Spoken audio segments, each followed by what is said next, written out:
but wasn't sure it was what she wanted. They talked about their favourite music, books and films.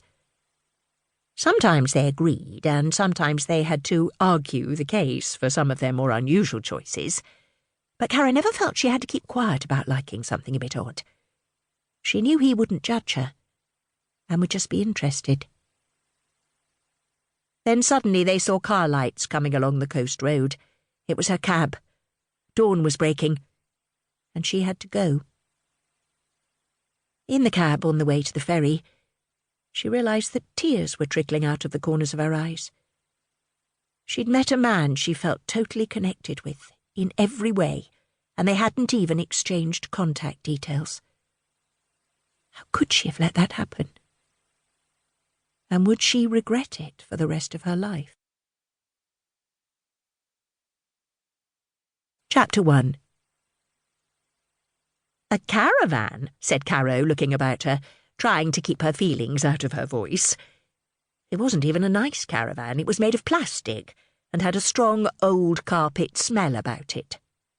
"Yes, I'm sorry," said the woman who had shown Caro to her new temporary home. "There is a cottage, but it needs work doing before it's habitable. It's been rented out and has got into a bit of a state." The woman, who had introduced herself as Heather, didn't sound quite apologetic enough about this, Caro felt. Heather was late middle-aged and kindly, her greying hair cut into a neat bob, but she didn't know, couldn't have known, how disappointed Caro was about her accommodation. At her interview, which had taken place at a London hotel, there had been talk of a typical Highland cottage, which had given Caro ideas of a low stone building with a tiled roof, or maybe even some sort of thatch. She was hazy about Scotland and thatch, but the image had been lovely, and in her head had only smelt of peat smoke, or possibly pine trees. Mrs. Leonie Gordon, call me Lenny, who'd conducted the interview, had been nice, Caro had thought, and although quite grand, was warm and friendly. A smelly caravan had not been part of the deal.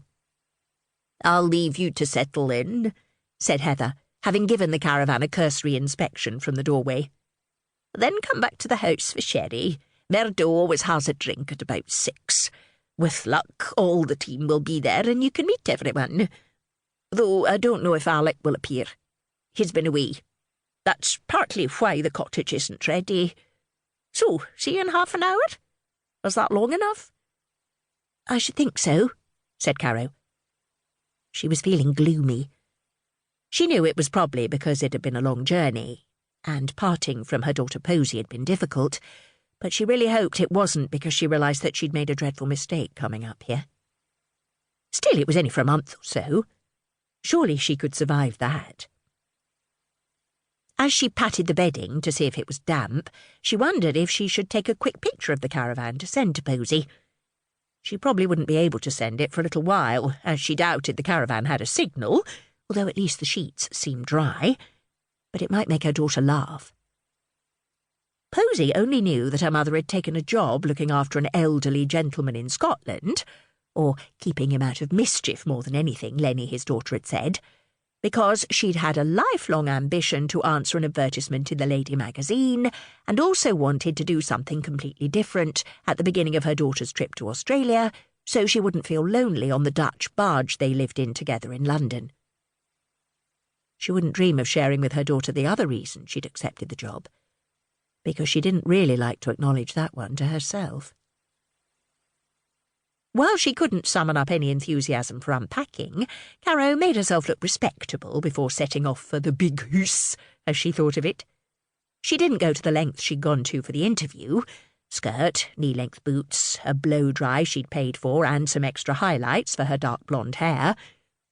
Now she made sure her jeans were clean, her makeup was more or less in the right place, and scrunched up her hair, which always reverted to curls if not professionally seen to.